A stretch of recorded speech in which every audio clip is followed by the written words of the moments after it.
Doctora Claudia, hablando de ese cambio que usted dice, yo quiero un cambio, pero no el que está haciendo este gobierno justamente ha dicho que no ha podido hacer muchas de las cosas por bloqueo institucional y de hecho uno de los anuncios del presidente Petro es que le va a entregar al nuevo Congreso un proyecto de Asamblea Nacional Constituyente. ¿Usted qué opina de ese proyecto y de esa Asamblea Nacional Constituyente? ¿Es necesaria? No, yo no apoyo una Asamblea Constituyente.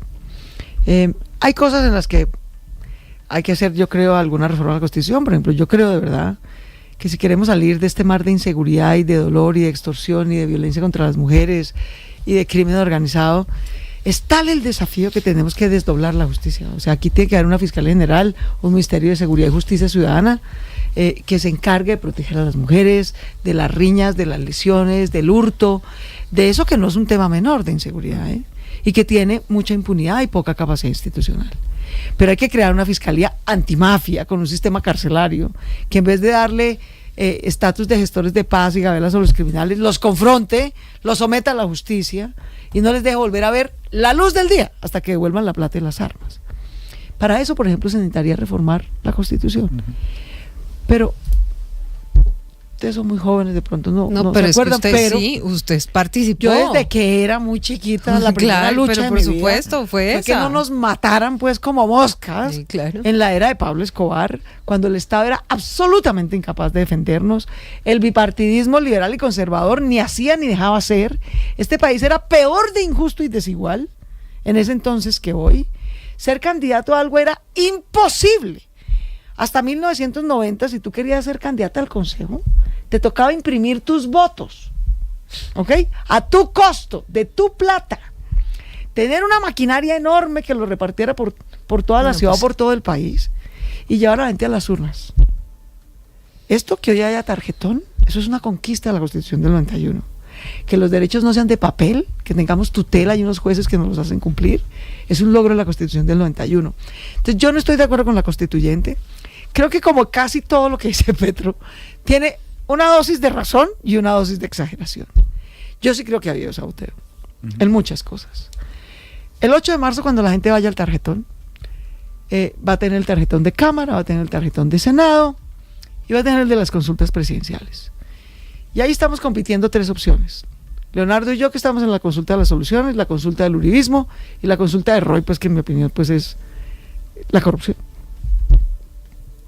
Y el país va a tener que decidir si escoge al uribismo, que cuando le dijeron, oiga, salario mínimo mejor para los trabajadores, no.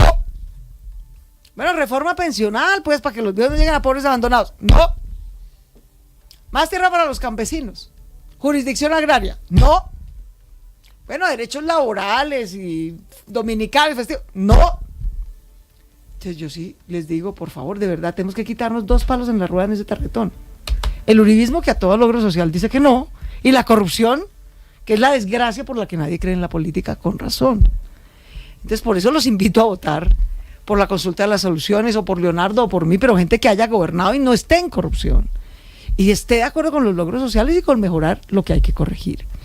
No estoy de acuerdo con la constituyente. Entonces sí creo que en parte ha habido realmente un saboteo serio. Mire, les cuento una anécdota que me impresionó en estos días de... Estaba yo repartiendo ahí en la 1 de mayo, cerquita al Restrepo, volantes en un semáforo. Y entonces, bueno, la gente es muy querida, muy amorosa, tal.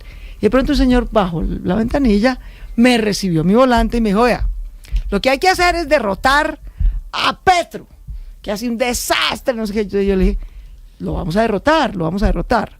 Me dijo, no, es que no es derrotar solamente, es así, como en un, ¿no? El símbolo de pues que hay que pasar a alguien al papayo, pues. Y yo le decía, hombre, eso es lo que hemos hecho los últimos 60 años, matar al contrario. Y eso es lo que tenemos que superar. Entonces sí ha habido un poco de saboteo, una resistencia, un doble rasero, en buena medida, del poder con Petro, pero esa constituyente, yo creo que Petro no la quiere para hacer grandes reformas, que no se necesitan grandes reformas en toda la Constitución.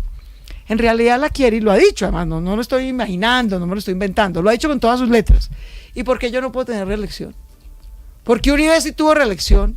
¿Por qué Santos sí tuvo reelección y yo no tengo reelección? Lo ha dicho Gustavo Petro con todas sus letras al micrófono. Entonces usted dice que la queridos, quiere para reelegirse. Una constituyente, para meter un articulito de reelección para que él pueda volver al poder en el 30. Esa vanidad de los hombres poderosos es la que nos tiene jodidos como nos tiene.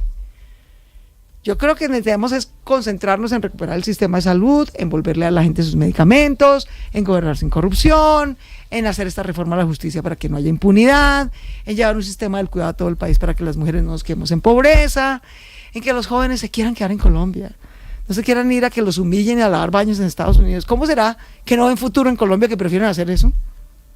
No puede ser que no les podamos dar 1 millón de becas de educación con trabajo a los jóvenes, a las mujeres, a las personas mayores de 50, que salga la reforma pensional y que podamos tener un sistema de salud, cuidado y protección social para que no tengamos una cantidad de viejos pobres y abandonados. Esas cosas se pueden hacer sin constituyente, pero también se necesita sin corrupción y con buen gobierno. Y yo lo digo con humildad, la experiencia de haber gobernado Bogotá y no tener un solo escándalo de corrupción, de haber hecho de la nada un sistema de cuidado, y haber sacado a 600.000 mujeres de la pobreza, en total a 2 millones de bogotanos de la pobreza, de haber trabajado de la mano con el sector privado para recuperar 1.400.000 empleos, me dan la ilusión de poder decir, claro que se puede, queridos. Si queremos, podemos, pero tenemos que salir de este par de seres que se sabotean mutuamente todo el tiempo. Otro de los chicharrones que va a tener quien llegue a la Casa de Nariño el 7 de agosto es que se va a encontrar un hueco fiscal grande, porque en este momento las finanzas públicas pues tienen un hueco importante, tuvimos declaratoria de emergencia económica y demás por cuenta de esto. ¿Cómo va a hacer usted si llega el 7 de agosto a la Casa de Nariño para arreglar esto? ¿Reforma tributaria o qué viene? Al contrario, yo quiero hacer una regla fiscal y crecimiento para que nos pongamos de acuerdo en cómo vamos a bajar, no a subir los impuestos. Porque no podemos tapar un problema para generar otro, ¿sí? A propósito de la emergencia económica, la primera se cayó porque nos querían clavar unos impuestos pues, en diciembre por decreto. O sea, en ninguna democracia del mundo un presidente puede imponer impuestos por decreto. O sea, los derechos y los impuestos los aprueban los congresos en todas las democracias. La que acaba de declarar ahorita sí está justificada. Hay un hecho sobreviviente. Un hecho sobreviviente, las lluvias, el frente frío, hay que atender a 60.000 familias, es focalizada en el Caribe, Antioquia, Chocó, digamos, eso tiene justificación.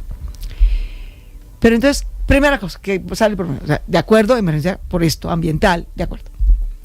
Subamos el impuesto al patrimonio. El impuesto al patrimonio ya es 1.5% del patrimonio de la gente.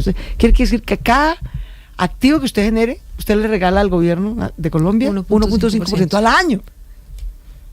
Al año. O sea, si usted no produce cada año, usted en 20 años que hace patrimonio, más o menos, ¿no? Y yo digo, pero ¿por qué si tenemos regalías? ¿Qué puede haber más urgente en el Caribe en este momento que atender a la gente, adecuar el territorio, volver a recomponer sus enseres? Pero eso lo propuso el regalías gobernador del Caribe y le dijeron ahí que no. Guardadas. Tenemos regalías nacionales sin ejecutar. Tenemos los fondos de Fondigualdad y del Fondo de Ciencia y Tecnología, más de 9 billones sin ejecutar. Entonces, por lo menos, ejecutemos la plata que tenemos para cubrir la emergencia sin necesidad de subir nuevos impuestos. Para que la gente nos entienda, el tema fiscal es un ladrillazo, ¿no? Pero para que la gente nos entienda y no apague la radio, déjenme resumirlo de esta manera. Miren, eso es como si su merced, los que tienen tarjeta de crédito, usted vive de tarjetazo en tarjetazo, ¿no? Usted dice, ay, carajo, me gasté toda la plata, me la chirrié toda, y entonces ahora voy a pagar el arriendo con un tarjetazo. Y el siguiente mes no produce igual, no recauda, y dice, ay, joder, entonces ahora tampoco me alcanzó para gastar la luz, entonces ahora voy a hacer un adelanto con la tarjeta. Y el siguiente mes dice, no, pues ya no me prestan más la tarjeta. Entonces se va al gota a gota, que le cobra intereses 10 veces más caro que la tarjeta.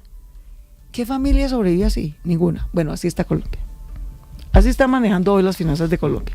De tarjetazo en tarjetazo en tarjetazo, ya vamos en gota a gota. Y estamos pagando unos intereses ridículos de caro por deuda. Porque el gobierno tiene corrupción, no recauda y se endeuda como si no hubiera mañana. Ese ciclo hay que llegar y pararlo. Hay que tener una austeridad, hay que acabar con toda esta vagabundería de contratarse 16 billones de pesos en corbatas en época de elecciones. O sea, hágame el favor. Hay que poner una regla que nos diga cómo vamos a ir bajando el impuesto de renta en la medida que la economía crezca y la inversión privada suba. Esa es la regla fiscal y de crecimiento que yo quiero proponer. Tenemos que concentrar los recursos, nos va a alcanzar para todo, entonces tenemos que concentrarlos en las 5 cosas que más nos van a ayudar a reactivar la economía. Hay que rescatar el sistema de salud, ya lo dije. Financiar becas de educación y trabajo, por lo menos 1 millón, pero también darle apoyo a las microempresas. Como te dije ahorita, yo estoy de acuerdo en que la gente y los trabajadores ganen mejor, por supuesto. Pero también reconozco que hay muchas microempresas a las que les está quedando realmente difícil. Entonces, a ellas hay que darles un subsidio de mayor productividad y de apoyo al salario mínimo para que puedan contratar personal, mejorar lo que producen, ser más productivas y que no se nos ahoguen en la mitad de esto. Entonces, todas esas cosas hay que llegar y organizarlas para bajar, para no ir más al gota a gota, para dejar de pagar intereses tan caros, y hay que darle reformas claras al sector energético, sobre todo, a la inversión privada, a la inversión en infraestructura, que no vamos a tener por esa crisis fiscal suficiente plata pública para hacer esa inversión. Entonces necesitamos que el sector privado la haga, invierta en generación de vivienda, invierta en transición energética para tener energía barata, invierta en infraestructura que necesitamos, darles unas reglas claras para que ellos hagan esa inversión, con unas reglas claras a 20 años. Y eso nos va recomponiendo las finanzas. Digamos, es un tema técnico, es un tema complejo, hay que hacerlo, es la tarea de uno, pero al final a la gente lo que le importa es que no haya corrupción, que no haya impunidad, que la seguridad mejore, que la salud vuelva a funcionar, que la gente vea futuro en Colombia, Sí. y que en vez de espantar empresarios e inversión, atraigamos más empresarios e inversión que generen empleo y productividad.